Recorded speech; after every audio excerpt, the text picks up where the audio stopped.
Okay, now it's going. Hello, room 203 students. I am so glad to be able to read to you today.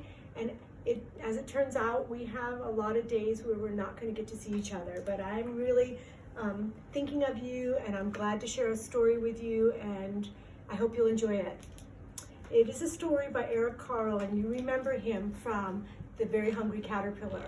And this story is about a little beetle called a click beetle. And it's called The Very Clumsy Click Beetle by Eric Carle. And clumsy means when you don't have a lot of good control of your body. So this clumsy click beetle must have some problems getting around, I'm guessing.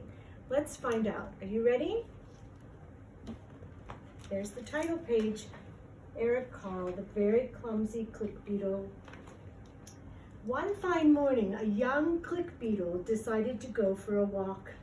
At noon, it climbed up and down a flower. Here you can see. In the afternoon, it rummaged through a pile of pebbles. And in the evening, it crawled among the tall blades of grass. And when it turned nighttime, that little young click beetle crept right up a tree. And after a while, it got tired, and then it fell to the ground, and it landed on its back. The young click beetle tried so very hard to turn over onto its feet, but it couldn't, and so it cried out, "Help!" And all along, a wise old click beetle had been watching the young click beetle. "Tomorrow morning, I will teach you how to click and flip through the air, and then you can land on your feet," said the wise old click beetle. "And in the meantime, you might as well go to sleep. Good night."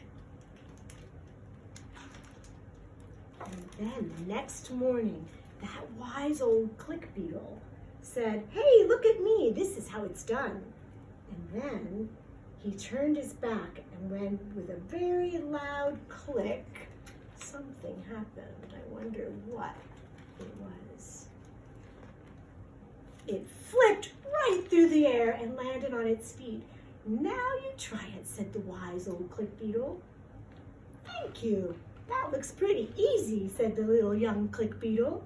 And just then an earthworm happened to be watching, and it stuck his head right up out of the ground. "Look at me," said the young click beetle, and with a loud click,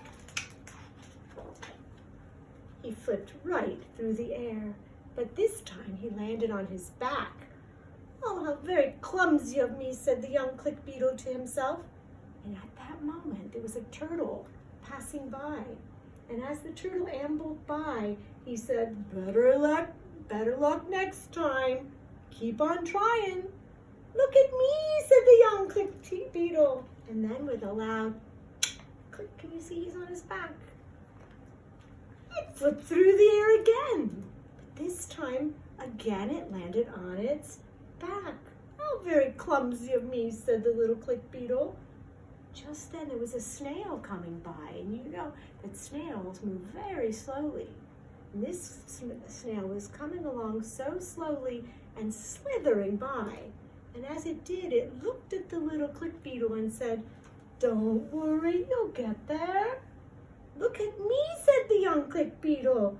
And with a loud click, it flipped right up through the air again, but again it landed on its back. I'm wondering, what is that click beetle trying? He's trying to right himself back on the right way, and it's taking a lot of effort. And then he said to himself, "How clumsy of me again," said the young click beetle. And just then a mouse scurried by.